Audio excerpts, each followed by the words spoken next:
Hi, welcome to Bearded Meeple. Today, we're going to take a look at a dice game for 2 to 6 players, ages 8 plus, and it'll play between 20 to 40 minutes. Now, in essence, it is a reworking of a classic that I absolutely loved, but in today's game, it's not so much about the rolling of the dice as it is battling with them. It's brought to us by Roxley Games. It's Dice Throne. Let's take a look at it. I'd like to begin by simply showing you the components and the insert. We have the player aids for the status effect tokens. We have the player boards themselves. And then the insert.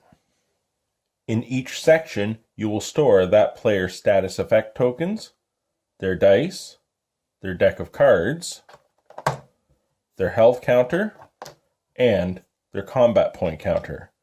Better yet, each section is individualized, so as you play, you can simply give the whole compartment to a player and you're ready to go. And another aspect I like is when everything is back in place and the board's on top and it's packed up ready to go, everything will stay where it's supposed to. You're not going to have components falling about. The 6 characters include the monk, the moon elf, the paladin, the pyromancer, the shadow thief, and the barbarian, although I don't remember posing for the art. Each character has the potential to access unique abilities depending on the rolling of the dice. The player aid will explain how the tokens affect gameplay. It also shows icons associated with each numeric value. The deck has a number of cards to affect gameplay, as well as a turn order card. We have hero upgrade cards as indicated by an arrow and are played on your player board. Each has an associated cost of combat points. By paying 2 combat points, we can upgrade Overpower to Overpower 2 during the main phase. There are also action cards, as indicated by the star. These can be played during the main phase, the roll phase, or used as an instant action, and also have associated cost. And then there's the dice, the dial for combat points, as well as tracking your health. Let's take a look at the setup and the gameplay.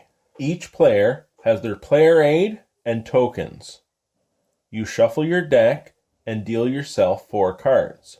You have your dice, your combat point set to 2, your health to 50, and you're ready to begin. The game can be played with a number of people from 2 to 6 players. You can do a free-for-all, teams, or versus.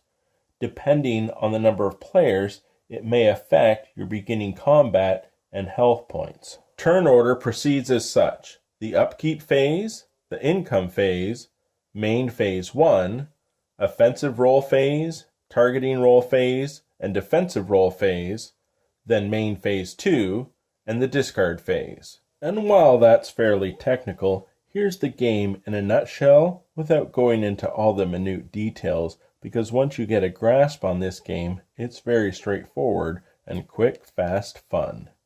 In the upkeep phase, you'll resolve any applicable status effect tokens on your player board. For income, you will gain a card, as well as gain an additional combat point. In the main phase, you can purchase cards with the M icon. Remember to pay the associated cost in combat points. You can also sell cards for combat points as well. When it comes to rolling, it's Yahtzee based. You're going to roll up to 3 times, and each time you can keep whichever dice you choose. You're also going for Yahtzee-based combinations. A set of 3, a set of 4, small straight, large straight, full house type combination, and even Yahtzee-like combinations as well. So I'll roll. 3 swords and 2 hearts. That really doesn't do anything for me right now, but I'll keep the 3 swords and try to roll 2 starbursts. I've got 1. Well, I didn't get it, but with 3 swords, I can deal 4 damage, because at the end of your roll, you can only ever activate one ability. So once I've rolled my 3 times, it's then a targeting roll, because depending on the number of players, you have to roll to see who you're going to attack. They will get a defensive roll, and that is based on the green section on your player board, which can be upgraded as well. After that, you will take the appropriate damage, and then you have a second main phase of buying and or selling cards.